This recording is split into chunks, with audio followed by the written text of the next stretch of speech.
Yo, it's your boy Jenna. In today's video, we're gonna talk about this anime that actually came out this year, and I feel like no one has really talked about it.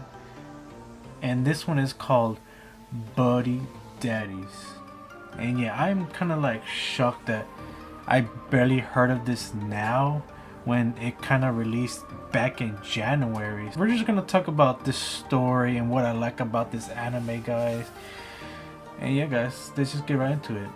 If you never heard of Buddy Daddy, it's about these two assassin partners, and you know they're pretty good at what they do, and that's kill people. They do this one mission, and things go horribly wrong here, and somehow they ended up taking care of a 4-year-old girl, and they decide to keep her. And yeah, that's basically the whole story. And yeah, if there's like an anime that I feel like this show really reminds me of, and it's easily Spy X Family. Like it kind of feels like the spy vibes. There's also a kid that they also have to take care of. Anya's very different. Yeah, there is some similarities to it for sure. It is a little bit different. I feel like Spy X Family is like a whole mission, but it's a real fun mission. It came out first. If you were to tell me which one I like better, I think Spy X Family. It's more fun, I guess. I don't know. I have to rewatch both of them, but yeah, both of them are pretty good nonetheless.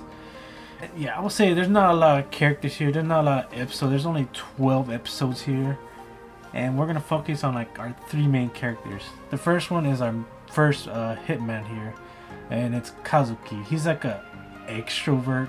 He likes to cook. He's more of the friendly one here. And then we have Ray. He's basically the opposite of him. He's an introvert. He likes to stay home, play video games. He's probably like the better shooter or assassin from the both of them. But yeah, he's like an introvert, barely shares his feelings, and yeah, they're basically the opposites. And then we have the 4-year-old girl who's like came into their lives.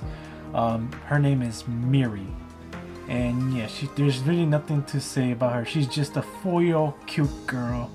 She is very adorable whenever she's in the anime, and there's a lot of people who will say that she's annoying. To counter that is that yes, she is. If you guys ever seen a 4-year-old kid, this is how they act. They act very hyper. They run a lot. They're very super super crazy.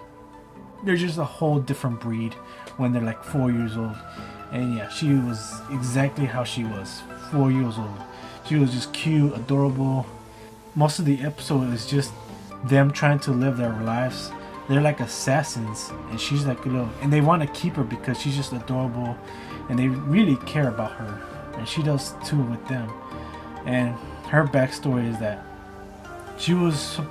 they were doing this mission, and she was trying to find her dad, and yeah, she mistakenly thinks that Kazuki was her dad, and he had pretend to say yes because he was in a mission and it was in a rush, and somehow they get stuck with her. Part of the huge thing here is that they actually kill her father in front of her too, but she's a kid, she doesn't know nothing, so I think that's a crazy part of the story.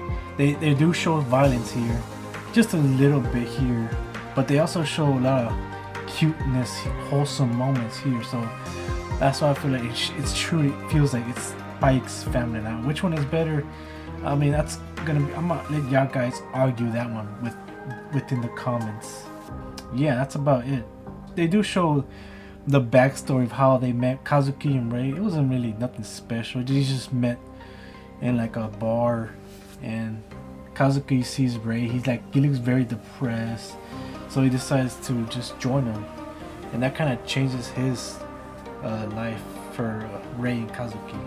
And I gotta say, yeah, I really enjoy it. Cute moments here. You could tell that their life is about to be changing with this girl. And the last episode was probably like the best one for them.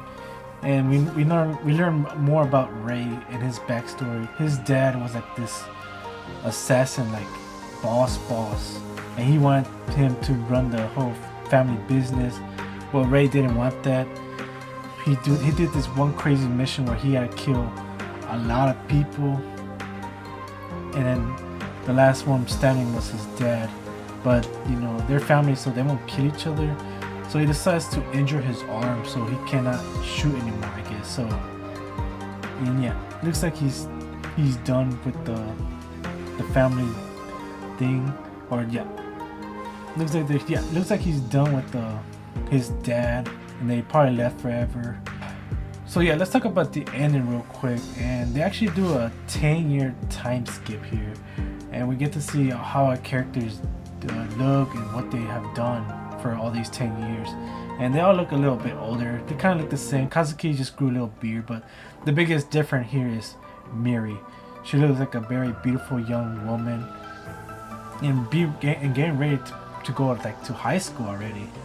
And we can learn that Kazuki, he actually opened his own store. We know that he was like a good cook, so apparently this is something he wanted to do. And it looks like they actually retired from being like assassins, so it kind of makes sense to retire, because if not, they would have died. And also, I forgot to mention, but a lot of these enemies, there's like a lot of gun shooting here, and all these enemies had like stormtrooper like aim. It was really bad. But Kazuki and Ray's aiming, it was like very precise. They did not miss a single bullet. So there's that. And yeah, Miri looks very like happy with her two dads, and then they look like a cute, happy little family. Looks like Kazuki didn't get married, nor did Ray, or not that they showed anything, but yeah. And yeah, that's the way they ended here. And it was very cute. I really like all these episodes. They were like all like mostly just them trying to figure out life as an assassin and trying to take care of a kid. And like, what would I rate this show? I think it's like has to be as good as, like, if you enjoyed Spy X Family, you will easily enjoy this one too, like hands down. And if you didn't like that one, then you probably didn't like this one either. Was there some things forced in the story? Maybe some things here, but there's really nothing too hard to complain about this show, guys. And yeah, guys, that's about it for Buddy Daddies. And yeah, guys, let me know your thoughts on this anime series. Did you ever hear of it? Because whenever Spy X Family came out, it was like huge. Like, even I heard of it.